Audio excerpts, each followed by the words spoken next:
Muy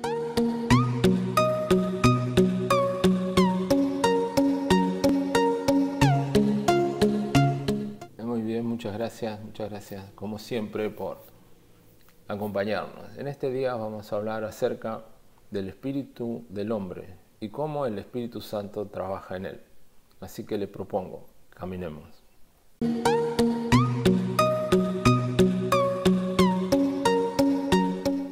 Muy bien, vamos a desarrollar este tema, el espíritu del hombre. Lo primero es por qué me nace este deseo de comunicar esta enseñanza. En mi experiencia pastoral he podido observar en lo personal y en los pastores en los que estuve y estoy relacionado, que por lo general, cuando las personas, los hermanos, vienen a la consejería, piden una ayuda espiritual, un consejo para solucionar algún tipo de conflicto, los pastores dan un deber que hacer, dan pautas que este hermano debe seguir para poder solucionar los problemas.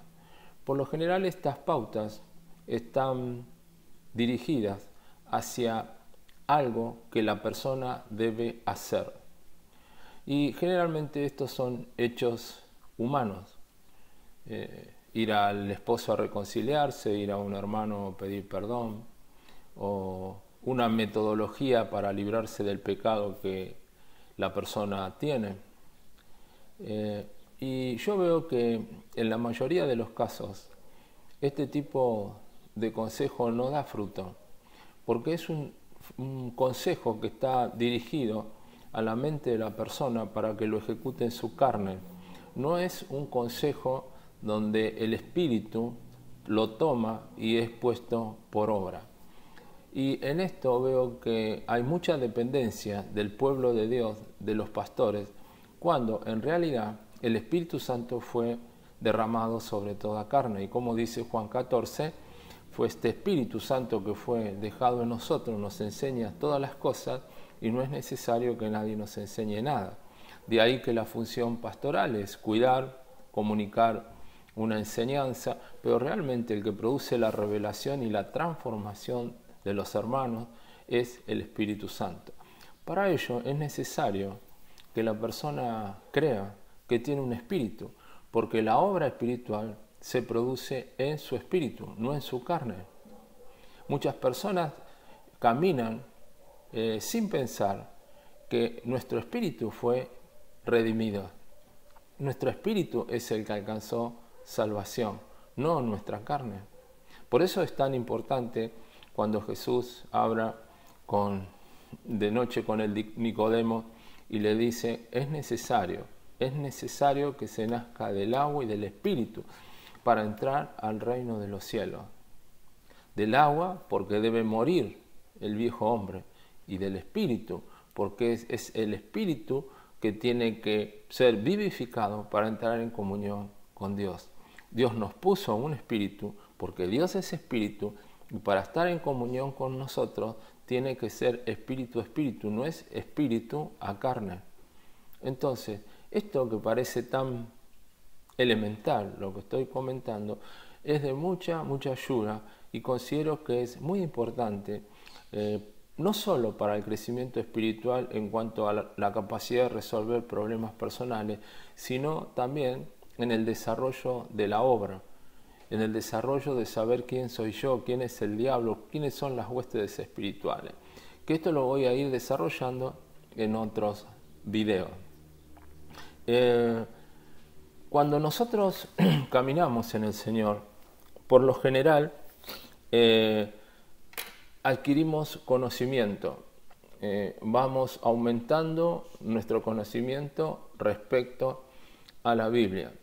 Pero este conocimiento, cuando es un conocimiento en sí mismo, produce envanecimiento, se cree que se sabe, pero en realidad no se conoce. Este juego de palabras es una realidad muy importante. Yo sé que Dios existe, pero no lo conozco, porque no tengo una relación con Él. Y porque no me relaciono, espiritualmente con Él. No sé cómo hacerlo. Y esto trata este video, de ver la manera en que tú puedas acceder a esta presencia de Dios, donde Dios en comunión contigo va a hacer que tú seas liberado, que tú seas sanado, prosperado y que alcances una verdadera salvación. Y cuando uno entiende, cuando uno comprende este principio, uno va a observar que lo que dijo Jesús es verdad, que la carga es fácil y ligera de llevar. Y en verdad, si somos realistas y hablamos verdad, nosotros vemos que en muchos casos la carga de Jesús no es nada fácil, es pesada, porque la llevamos con nuestra carne. Así que yo les invito a que caminemos un poco más y avancemos en esta dirección. La pregunta que a mí me desató es una pregunta muy sencilla. ¿El pecado qué origen tiene? El pecado, ¿qué origen tiene? El pecado tiene un origen en el mundo espiritual. El padre de los pecados es Satanás, es el diablo, y es el que produce en nosotros, en esta carne que se ha corrupto, donde anida el pecado, nace el deseo, nace la tentación para que nosotros vayamos detrás del pecado. Muchas personas, al estar llenas del Espíritu Santo, entienden que el dominio propio es poner fuerza de voluntad para hacer determinadas cosas.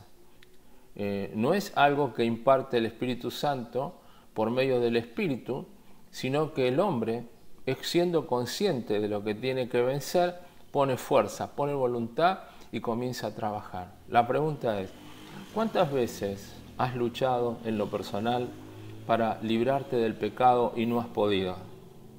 ¿Cuántas veces? Porque esa lucha fue realizada con tu carne hacia el mundo espiritual y en esa dirección jamás vas a poder vencer. Jamás. No se puede vencer al pecado en la carne porque el pecado se diluye, tiene una perfecta comunión con la carne. Por lo tanto, uno cuando entra en ese terreno es muy difícil ganar esa batalla. Algo interesante que tú tienes que saber, que el pecado no anula la fe. Muchas veces, a través de distintas charlas o prédicas, hemos entendido que el pecado anula la fe, el pecado quita la fe, el pecado te aparta de Dios, el pecado te desliga de Dios, el pecado te corta la relación con Dios. Y para nada, eso no ocurre así, no es así. Lo que anula la fe es la ley, son los mandamientos. Y para eso vamos a leer un pasaje que te invito a que me sigas, está en Romanos 4:14. Romanos 4:14 dice así: porque si los que son de la ley son los herederos, vano resulta la fe y anulada la promesa. Porque si los que son de la ley son los herederos, vana resulta la fe y anulada la promesa. O sea, que los que son de la ley, las personas que se apoyan en la ley, entonces la promesa queda anulada, la fe queda anulada. O sea, que lo que anula la fe no es el pecado, lo que anula la fe es la ley. Por eso la incoherencia y la falta de victoria en tu vida, porque tú quieres vencer el pecado cumpliendo mandamientos de hombres o mandamientos bíblicos para poder vencerlo y jamás lo vas a lograr.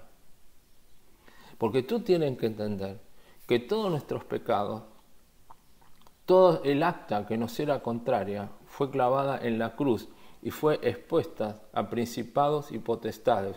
¿Qué significa eso? Que todos los pecados que tú y yo tenemos, tuvimos y tendremos están en esa cruz. Esa acta que nos es contraria está ahí. ¿Por qué los pasados están? ¿Por qué los presentes están? ¿Por qué los futuros están? porque es imposible que si nosotros cometemos mañana un pecado, esa acta sea bajada, se escriba ese pecado que vamos a cometer mañana y se vuelva a poner. O sea, esa acta está en el mundo espiritual y figura todos los pecados que nosotros cometemos y vamos a cometer. Ahora, cuando nosotros conocemos la gracia de nuestro Señor Jesucristo, inmediatamente ver el amor que tenemos por Él, por la obra que hizo por nosotros, el Espíritu nos va a redarguir y nos va a llevar a su presencia. Y en eso tenemos que tener presente que Dios no está sentado en un trono de justicia. Él está sentado en un trono de gracia para el oportuno socorro. Y cuando nosotros vamos a Él, en esa misericordia que se renueva todos los días, nosotros tenemos una oportunidad de comenzar una y otra vez. La pregunta, si Jesús nos manda a nosotros, nos dice que debemos perdonar 70 veces 7, pregunto yo, ¿cuántas veces Él nos tiene que perdonar a nosotros? 70 veces 7 o millones de veces 7, porque Él es todo amor, Él es perdón, Él vino a salvar, no a juzgar. Así que bueno, recuerda siempre que lo que anula la fe no es el pecado, es la ley. Y si tú caminas cumpliendo con la ley para sacarte tu pecado, estás anulando la fe, por eso no tienes victoria. Avancemos un poco más, leamos Filipenses 1:6.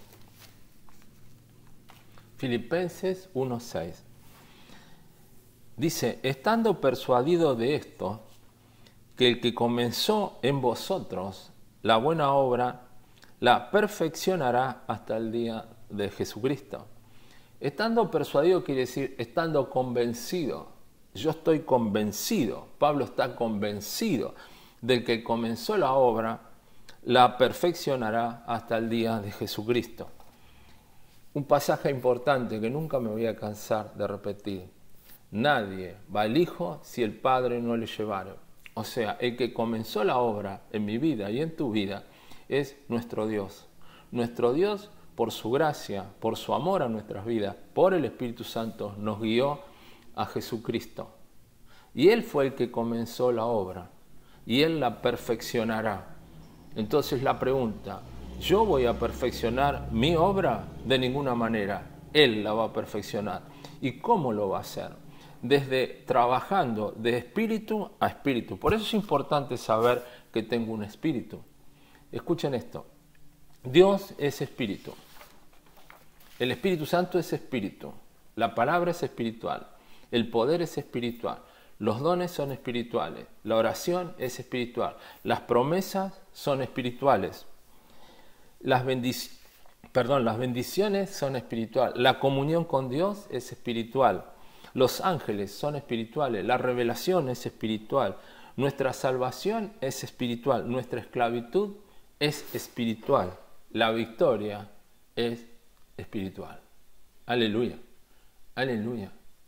Cuando nosotros entendemos que no tenemos lucha contra carne ni sangre, sino contra principados y potestades, toda nuestra fuerza, toda nuestra motivación tiene que estar en fortalecer nuestro espíritu por medio del Espíritu Santo para hacer frente a las obras del diablo.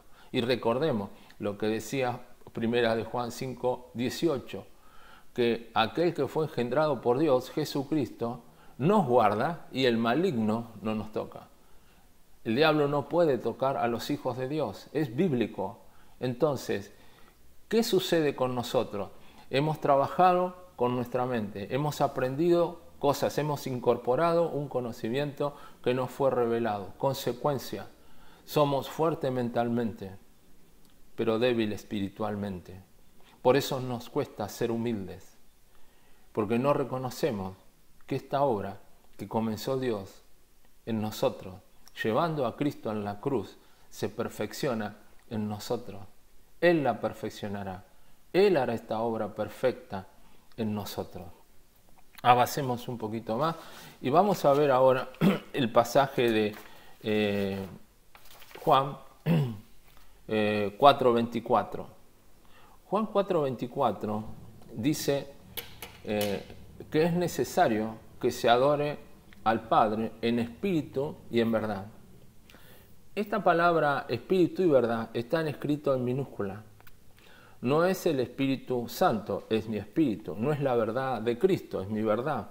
Lo que Dios está pidiendo es que nosotros, cuando vayamos a Él, en un estado de humildad, reconozcamos nuestro estado pecaminoso. Nuestro estado. Cuando nosotros hacemos eso, dice la palabra que al que se humilla, Dios enaltece. Y el que se humilla no es tener acciones de humildad, sino reconocerse pecador delante del Santo. Reconocer que necesitamos de la persona de Jesucristo para alcanzar salvación. Necesitamos mostrar que no somos autosuficientes, que somos dependientes totalmente de Dios, de nuestro Padre. Juan 17 dice, y esta es la vida eterna, que te conozcan a ti, al único Dios verdadero, y a Jesucristo, a quien has enviado. Otra vez, y esta es la vida eterna, que te conozcan a ti, dice Jesucristo. La única manera de poder conocer a Dios para alcanzar vida eterna es a través del Espíritu, es a través de mi Espíritu. Por eso yo estaba muerto en mis delitos y pecados, como tú. Pasamos por las aguas bautismales porque es necesario que todo muerto sea enterrado. Fuimos enterrados y hemos resucitado juntamente con Cristo. Dice que las cosas viejas pasaron, ahora se hacen todas nuevas en Él. Y este Espíritu ahora vivificado, que estaba muerto, ahora vive, para vivir eternamente en comunión con el Padre. No cuando partamos a su presencia, sino ahora. Cuando Cristo fue llevado al desierto, nace un principio. Para tener una victoria terrenal, primero hay que tener una victoria espiritual. Por eso Cristo fue llevado por el Espíritu al desierto, para ser tentado por el diablo. Ahí tuvo la victoria espiritual y luego tuvo la victoria terrenal. Un espíritu que fue esclavizado y alcanzó libertad, solamente puede liberar a otro que está esclavizado, y este es Jesucristo. Jesucristo estaba limitado en su carne. Él estaba dentro de una carne, esa carne que no quería ir a la cruz, esa carne que le pidió al Padre, si puedes pasar de mí esta copa, esa carne que en la cruz dije, ¿por qué me has abandonado? Esa carne que sufrió el dolor, que cargó las enfermedades de nuestra humanidad, de la humanidad de todos nosotros. Es por eso que es muy importante que tú comiences a pensar que hay un espíritu que fue revivido, que fue nacido de nuevo dentro tuyo, y es ahí donde se realiza la obra. Cuando tu espíritu entra en comunión con el Espíritu Santo, dice la Biblia que es el momento cuando nosotros clamamos Abba Padre, cuando nuestro espíritu dice, ahora te conozco, papá. Gracias. Así que vamos a seguir hablando sobre este tema. Hay mucho para hablar en esto y bueno, sigamos en esta dirección. Así que te propongo, no dejes de orar, no dejes de trabajar en el Espíritu. Recuerda que dice Romanos que para tener una vida en el Espíritu es necesario pensar en cosas espirituales. Así que piensa, dedica tiempo a la oración, busca al Señor y caminemos. Muchas gracias. Chao.